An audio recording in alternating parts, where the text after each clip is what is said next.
cưới. Để biết ông có rất là nhiều khán giả sau khi mà xem chương trình của chúng ta tâm sự với Quang Bảo rằng là khi mà họ bắt đầu họ yêu nhau á thì rất là dễ, nhưng mà để đi đến cái quyết định là có cưới hay không á thì lại một vấn đề rất là đắn đo để mà phải suy nghĩ. Có một cái vấn đề là bị stress tiền hôn nhân. Chính xác. Không biết những cặp đôi ngày hôm nay họ đến với chương trình, họ có bị rơi vào những cái hoàn cảnh giống như là Tường đã được nghe chia sẻ và tâm sự của các cặp đôi khác hay không? Chúng ta sẽ đến với hai cặp đôi của ngày hôm nay quý vị nhé. Nick quý tử phải không mà ghi là nick quý tử nên em ghét, em không thèm làm quen luôn. Ngồi như vậy 50 đầu của em hôn luôn, từ từ cái người ta không cho hôn thì sao? Đến hồi mà anh thả ra là cái môi em nó sưng luôn, em mới đập cho một cái, em bảo chưa không ai bây giờ sao mà hôn người ta sưng hết môi vậy. Và ngay bây giờ chúng ta sẽ cùng nhau đến với cặp đôi đầu tiên của ngày hôm nay. Xin mời.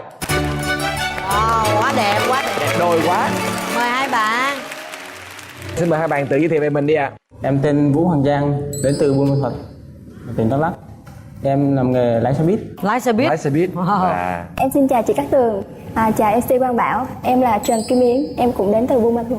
Là hai bạn xuống đây quay chương trình thôi rồi về lại trên đó, sống trên đó. Dạ. À, hay quá.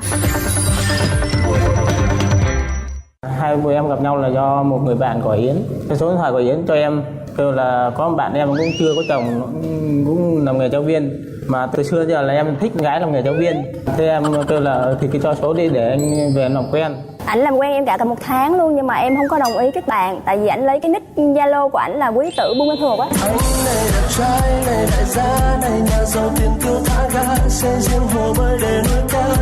Biết quý tử phải không mà ghi là nick quý tử nên em ghét, em không thèm làm quen luôn. Hơn 1 tháng á, ảnh nhắn tin cứ sáng chúc em ngày tốt lành rồi tối chúc ngủ ngon á. Thôi thì em cũng Quý tử rẫm mà. em cũng đi gặp mặt thử. Ấn tượng gặp gỡ lần đầu tiên như thế nào? Đi gặp cho có thôi chị. Một phần là em sợ ông bạn em nó chửi em là lớn tuổi rồi mà còn chảnh, mời đúng cà phê không đi nên em ráng em đi. Em đâu có ấn tượng gì đâu chị. Em uống cà phê sao em về à. Kỳ vậy thấy sáng sủa đẹp trai mà. Không có cái gì ngoại hình ban đầu. Bữa đó không có được đẹp như vậy chị. À, còn bạn thì sao? Bạn ấn tượng gì về cô gái này? Mình chỉ nhìn thôi, cũng ít nói chuyện, không hồi đó chưa có ấn tượng gì đầu hết. Chỉ có trong đầu mình suy nghĩ là ấn tượng là nghề giáo viên thôi.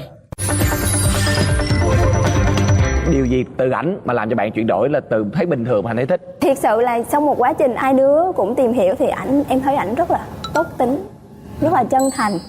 Mà thêm được cái con heo này em tìm 10 năm luôn chị Thương. May quá ra con heo đó thì không lễ luôn á.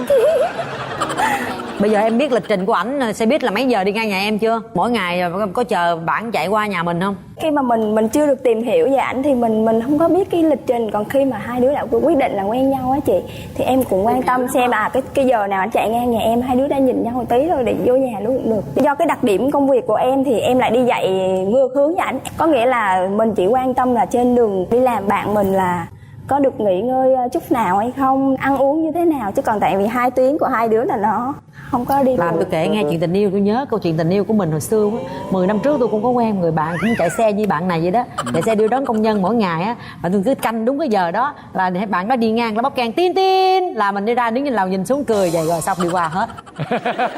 Vậy thôi đó, chuyện tình yêu mà, yêu nhau mà. Chuyện tình yêu của chị Tường thì chị có, nhưng mà chị đó có tâm, chị làm công chuyện gì không cần biết mà, ví dụ như là 4:15 ra ban công đứng sẵn là đúng giờ là tin tin chào cái qua cái chờ khoảng 45 phút sau 5 giờ xe về lại tin tin rồi vậy đó, là yêu nhau chỉ vậy thôi. chỉ cần ngày 2 lần. Ngày 2 lần vậy thôi.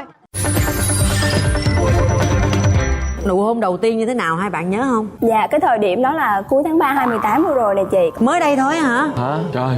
Ủa quen nhau bao lâu rồi? Dạ 1 năm rồi chị, nhưng mà mới hôn tức thì đây thôi. Dạ mới hôn gần đây thôi chị. Có nghĩa là em thì cái ngày đó là em rất là bận, nhưng mà em nghĩ là ảnh chuẩn bị đi về Bắc mấy ngày thì mình cũng sắp xếp thời gian để đi uống cà phê với ảnh, cũng tranh thủ nữa làm công việc đó, vừa ăn quả thanh trà mà vừa tranh thủ ngồi viết một ít cái tài liệu á. Cái việc của em là viết tài liệu, để em chú tâm em viết tài liệu thôi, thì em cứ nghĩ là ảnh cũng ngồi ăn thanh trà vậy thôi, em đâu có nghĩ là em đang ngồi ghi là ảnh ngồi như vậy nữa nè chị. Ở trên phía trước này nó có một cái bàn của quán cà phê đó, em đang ngồi ghi ảnh sao ngồi giống vậy luôn nè, ngồi như vậy 50 đầu của em hôn luôn. Trời ơi nụ hôn của em là sưng môi luôn chị. Em làm gì ta sưng cái môi nữa? Không, ý là vội vàng ấy, mình vội vàng ấy nên mình chụp qua mình hôn luôn, chứ không từ từ cái người ta không cho hôn thì sao? Phản ứng của mình bị hôn vậy là mình phải cưỡng lại chị. Cưỡng lại xong là ảnh vẫn cứ hôn luôn. Đến hồi mà anh thả ra là cái môi em nó sưng luôn chị. Trời ơi. Đây là cưỡng hôn. Thế là em đập cho một cái, em bảo chưa không ai bây giờ sao mà hôn người ta sưng hết môi vậy. ổng mưu môn đây chị. Ổng bảo chưa có kinh nghiệm, ổng không lại cái nữa. Ngày đâu không 2 gái luôn á. Kiểu cái kiểu vậy mà phải nhanh rồi không? Hay quá.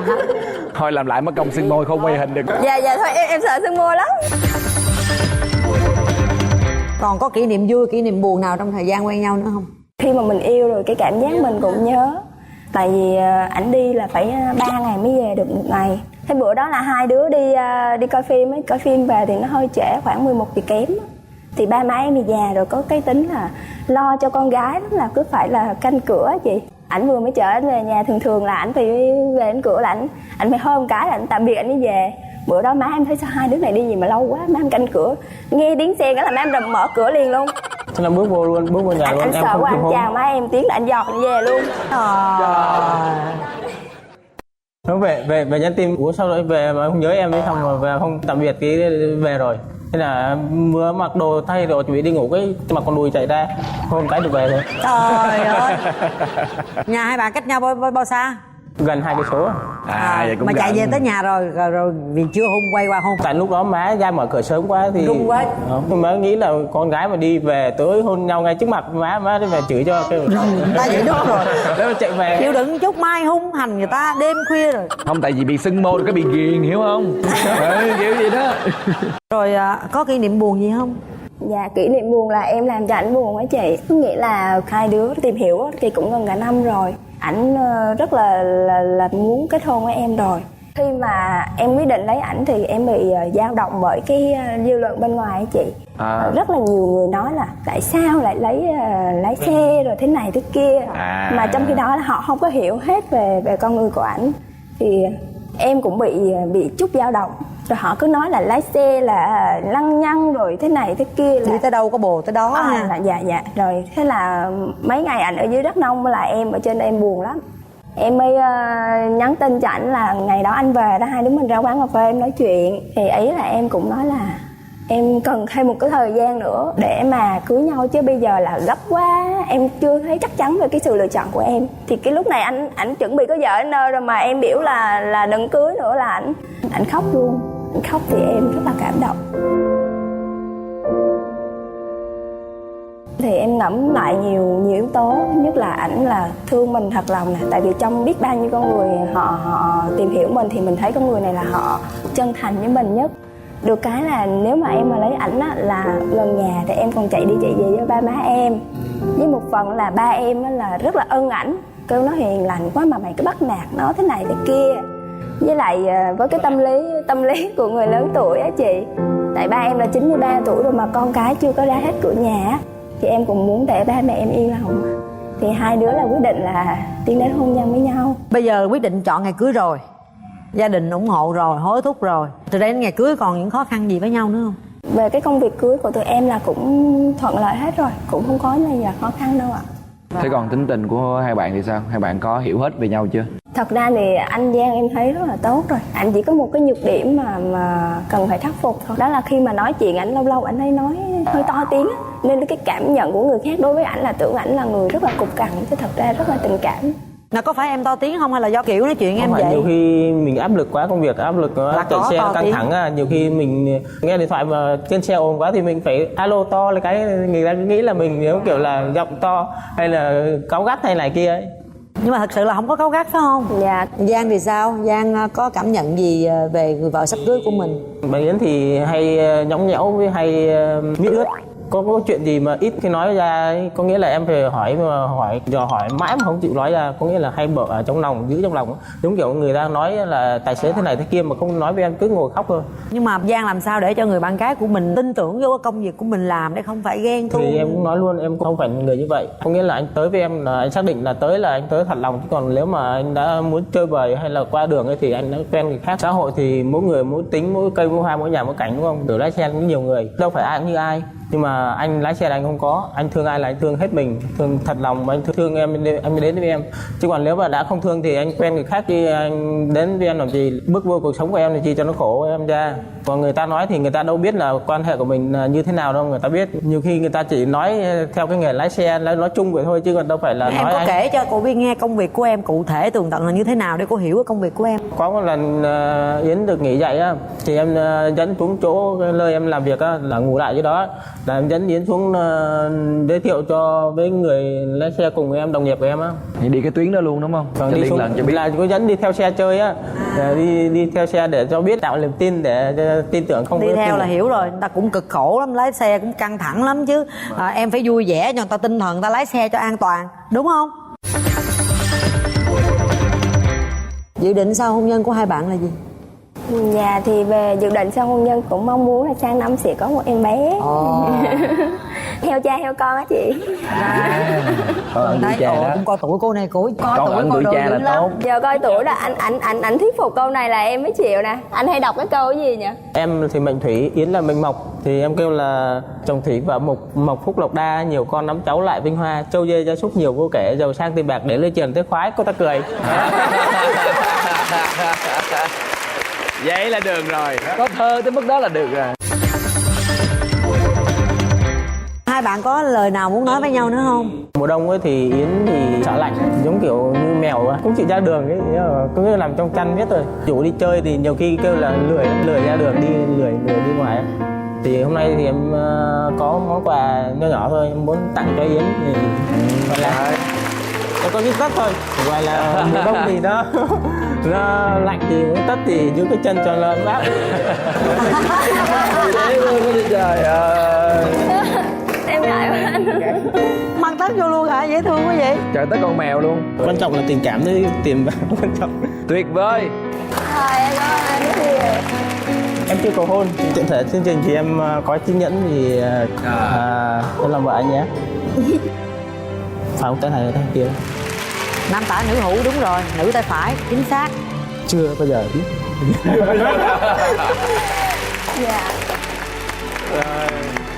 Cảm xúc của em như thế nào? Cảm xúc của em lúc này là rất là vui chị. Tại vì hôm qua lúc mà hai đứa đi từ Buôn Thuột xuống đây á, là hai đứa bị say xe, là sáng giờ là cứ nằm trong cái khách sạn mà mới ngủ dậy lúc 2:30 xong là đi xuống dưới đây luôn. Em không có biết là anh có sự chuẩn bị này để dành bất ngờ cho em. Xúc động đúng không? Dạ em, và thôi thì em cũng có một lời nhắn nhủ với anh. Mong rằng là trong cuộc sống hai đứa mình sẽ luôn đồng cảm và chia sẻ với nhau để vượt qua mọi khó khăn anh nhé. Em cũng vậy mà. Tường cũng thay mặt chương trình chúc cho hai em sẽ mãi mãi hạnh phúc với nhau. Đã chọn nhau rồi thì phải tin tưởng nhau, đừng có nghe những lời gièm pha bên ngoài làm ảnh hưởng xào xáo đến hạnh phúc gia đình của mình. Còn Giang cũng vậy, đây là người vợ mà em chọn. Cái nghề của mình đã bị mang tiếng như vậy rồi thì em càng chứng minh cho vợ em biết để vợ em tin tưởng. Khi mình đi ở ngoài bỏ vợ ở nhà cũng tội vợ, thì mình phải tạo cho vợ niềm tin. Có cái niềm tin thì cái tình yêu mình mới phát triển, mới thăng hoa được. Rồi chúc cho hai bạn là năm sau sẽ đúng như kế hoạch. Sau khi đám cưới thì một chú heo con sẽ ra đời, đúng không? Dạ. Rồi chúc hai bạn hạnh phúc nha. Em cảm ơn anh chị rất nhiều. Và ngay bây giờ chúng ta sẽ cùng nhau đến với vòng xoay may mắn của chương trình. Đầu tiên các bạn sẽ có cơ hội nhận về cho mình là một chiếc Smart TV 32 inch trị giá 4.690.000 đồng đến từ Akino, tinh hoa công nghệ thăng hoa cảm xúc. Một voucher quà tặng trị giá 2 triệu đồng đến từ Mom and Baby Casting. Một suất chụp ảnh cưới trọn gói trị giá 15 triệu đồng đến từ thương hiệu Allen. Một thẻ xem phim trị giá 1 triệu đồng đến từ Cinebox và 3 bình sữa thần thánh của chương trình. Xin mời.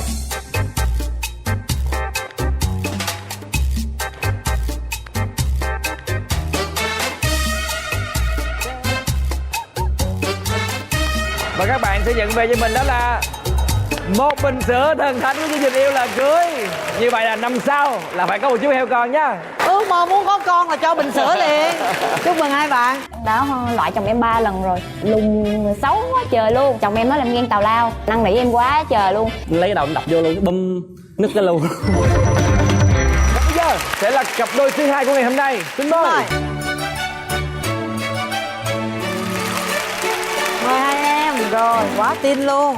Dạ chào anh chị, em là Trần Vũ Bảo, em năm nay 25 tuổi, em ở Phan Thiết. Nghề nghiệp của em là diễn viên tự do. Dạ em chào chị Cát Tường, chào anh Quang Bảo và chào cô chú khán giả. Dạ em tên là Nguyễn Thị Kim Ngân.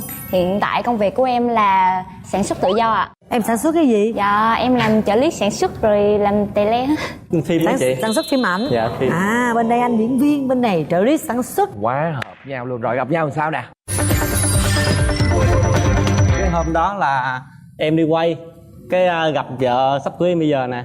Cái lúc đó là như con trai á, tướng chút xíu mà đeo cái ba lô là to gần bằng người luôn. Sao bé này nhìn nhỏ nhỏ mà sao chịu cực. Em thì thích con gái mà năng động rồi chịu thương chịu khó này kia đó. Em cũng để ý một tí. Thật ra là em gặp chồng em á là em đã loại chồng em 3 lần rồi.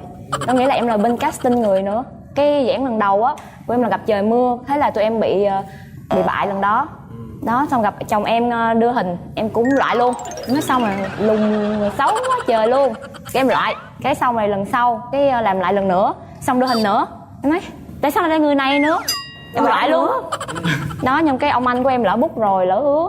Cái em năn nỉ em nói là anh lỡ hứa cho anh này vô rồi em ráng giúp nha. Em nói cho thì cho nhưng mà lương thấp nha. Đó, xong rồi mới vô tình gặp chồng em bây giờ. Đã giờ được vô chưa, lương cao chưa? Vậy giờ cũng không cao lắm đâu. Không có lương luôn chị. Bây giờ là lương vợ lấy hết luôn rồi. Ủa mà lúc đó cái hình của em như thế nào mà Đưa bị hình bây sao giờ ta loại? Em gửi mấy hình selfie rồi này kia lúc mà còn gọi là trẻ trâu á. Với kêu sao nhìn mặt non quá vậy. Mà lúc đó thì mình cao có 1m6 mấy à. Với kêu lùn quá, không hợp vai. Thấy bạn này cũng năng động này kia, mình cũng muốn làm bạn với nhau. Rồi mới xin Facebook, nhắn tin, nói chuyện các kiểu. Rồi để chủ yếu là lúc đầu là để xin hình thôi. Có sao thấy mình vô Face thấy giờ em là người quan tâm tới gia đình, quan tâm tới mọi người, không có thích mà trang điểm hay là ăn gì đó. Em cũng thích con gái như vậy, năng động, cá tính. Bao lâu sau thì hai bạn mới là yêu nhau rồi mới tỏ tình? Ai tỏ tình với ai? Thực sự là chưa ai tỏ tình với ai hết chị. Vậy thì ai tấn công ai? Dạ cũng không ai tấn công ai hết á. Chắc em tấn công anh nữa. Hai người quen nhau bao lâu rồi? Dạ quen cũng 6 tháng rồi. Đến ngày 24 tháng 12 là ngày Noel. Bạn em hỏi là hai đứa nhắn tin qua lại hỏi hôm nay có đi chơi Noel hay không. Thì em kêu là hôm nay bác không đi chơi Noel đâu, bác đi làm rồi. Kêu ngăn đi uống trà sữa với lại gia đình rồi. Cái kêu sướng quá ha, cái đi uống trà sữa mà không có mua cho ai hết trơn á. Cái rồi anh kêu bảo uống không, để Ngân đêm qua mình cứ tưởng là giỡn. Em kêu thôi Ngân mua qua đi, bảo chờ nè. Mình vừa nói câu đó xong là em ao ca ra rồi, em không có làm nữa, em chạy về nhà luôn. Tầm 15 phút sau cái Ngân mới gọi điện, Ngân đem tới cho Bảo rồi nè. Trời, chịu đời nổi không, em tới nơi rồi cuối cùng đi về nhà. Rồi đi trà sữa đó làm sao? Qua nhà luôn. Qua nhà luôn? Em ăn vốn chứ thật ra là ly trà sữa đó là tại vì gia đình em uống nhiều quá nó tặng. Cũng không biết làm gì thì đem qua đỡ ổn. Cho vừa. Đâu có tốt làm gì. Nụ hôn đầu tiên? Sáng mai em mới thấy là có lỗi, em mới rủ đi ăn sáng. Ăn sáng rồi mới kể lể cái vụ dự án trước mình bị fail rồi, phải bị stress này kia, muốn đi đâu chơi xa.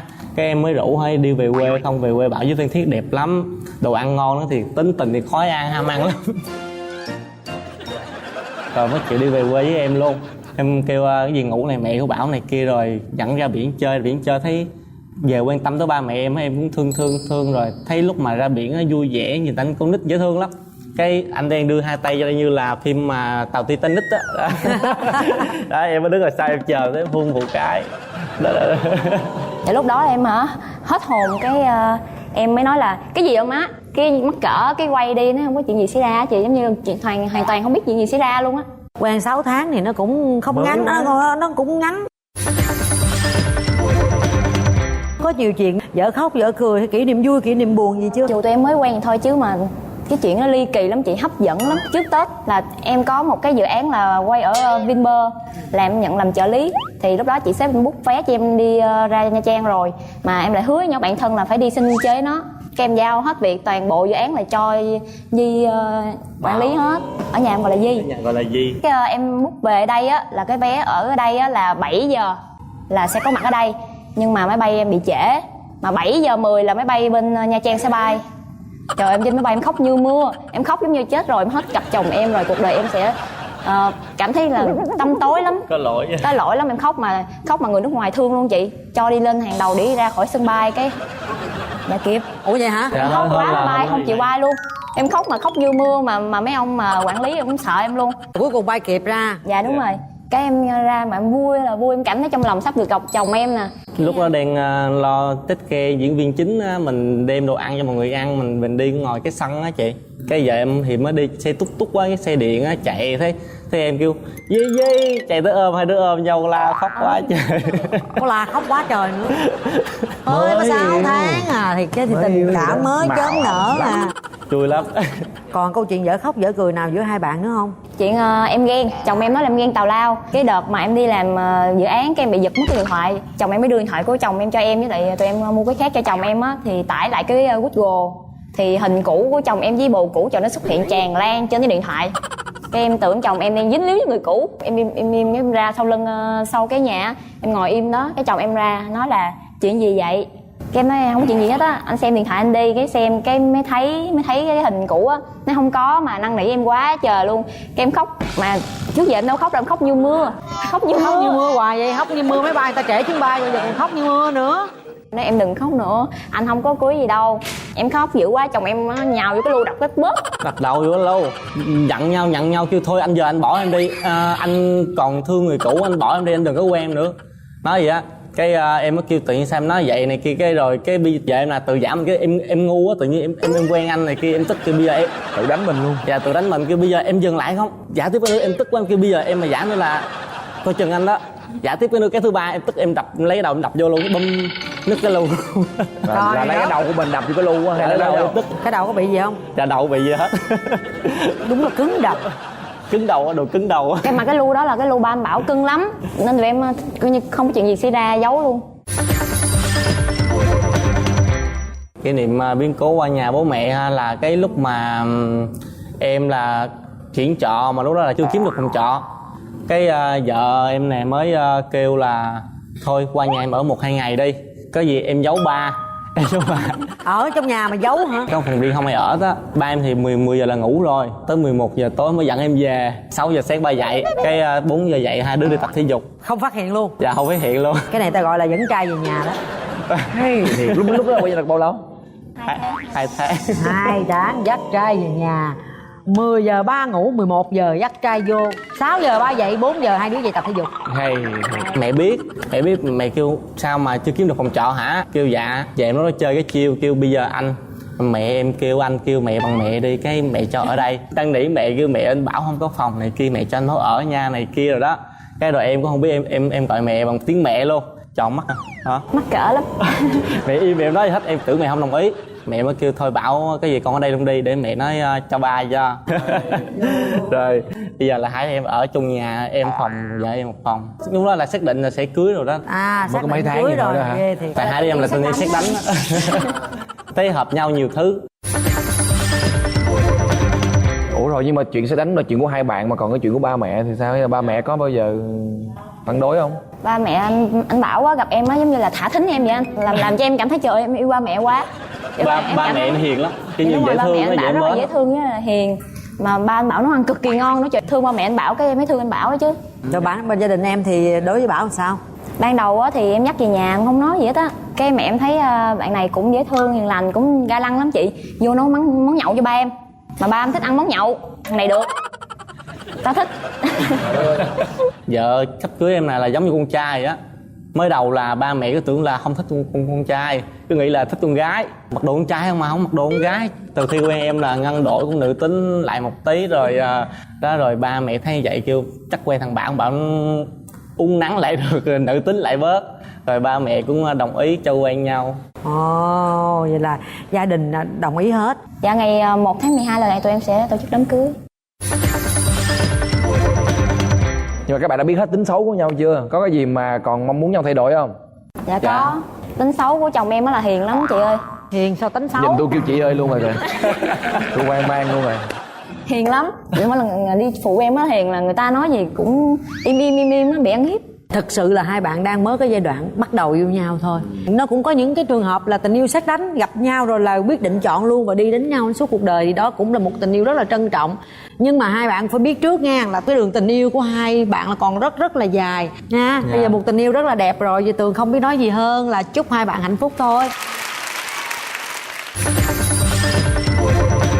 Em có một bất ngờ dành cho vợ em. Rồi, Phải bất ngờ mới được nha. Dạ.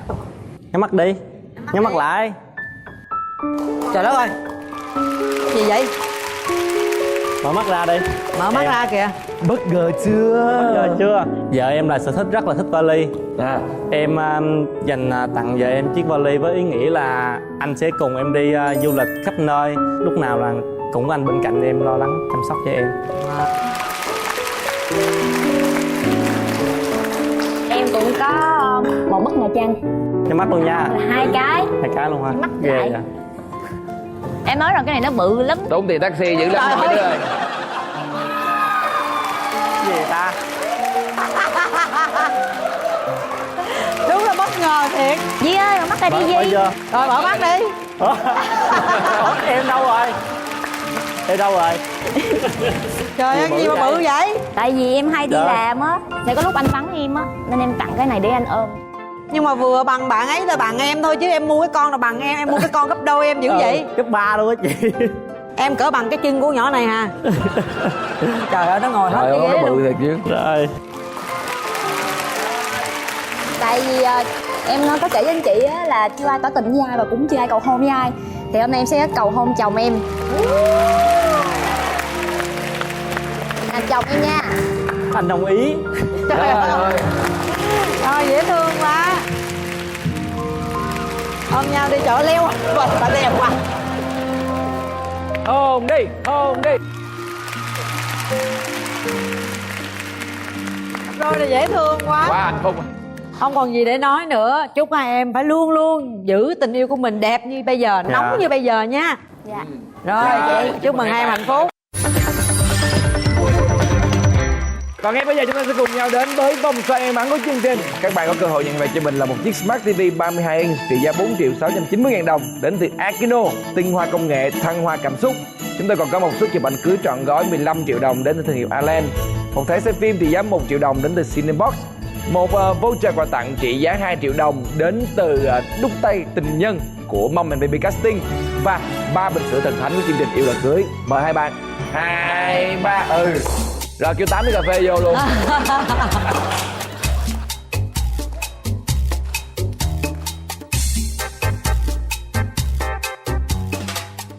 Lâu vậy.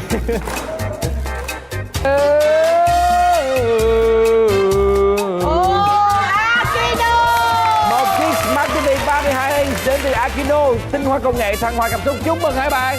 Vui à. Rồi. Kính thưa quý vị, và bây giờ thì thời lượng phát sóng của chương trình Yêu Là Cưới đến đây đã hết. Chúng ta có thể gặp nhau lại trong khung giờ rất quen thuộc 15 giờ thứ Bảy hàng tuần trên kênh HTV7 truyền hình Thành phố Hồ Chí Minh quý vị nha. Và quý vị cũng có thể xem live qua kênh YouTube của chúng tôi, đó chính là MCV Media. Quý vị hãy nhớ ấn nút subscribe quý vị nhé. Chúng ta còn có thể xem qua cổng thông tin Love TV và hãy đăng ký tham gia cùng với chương trình Yêu Là Cưới thông qua fanpage của chương trình. Cảm ơn quý vị và các bạn rất nhiều. Chúc quý vị và các bạn một ngày cuối tuần vui vẻ. Xin chào và hẹn gặp lại.